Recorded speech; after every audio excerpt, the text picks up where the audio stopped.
இப்போது புதிய அறிமுகம் ஆச்சி ஹோட்டல் சாம்பார் 50 கிராம் ரூபாய் 20 மட்டுமே. அலங்காநல்லூர் ஜல்லிக்கட்டில் டோக்கன் பெற்று பங்கேற்காத காளை உரிமையாளர்களுக்கும் அமைச்சர் மூர்த்தி தங்க காசுகளை வழங்கினார். சுமார் 1000 காளைகள் களமிறங்கிய நிலையில் நேரம் முடிந்து போனதால் 30 காளைகளை மட்டும் அவிழ்க்க முடியாத நிலை உருவானது.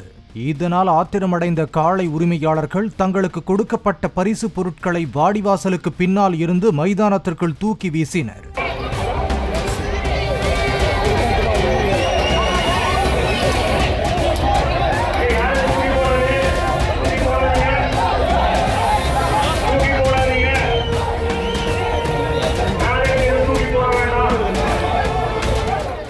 இதனை கண்ட அமைச்சர் மூர்த்தி அந்த 30 காளைகளையும் வாடிவாசல் வழியாக வர அனுமதித்து உரிமையாளர்களுக்கு தங்க காசு உள்ளிட்டவற்றை வழங்கி சமாதானப்படுத்தினார்.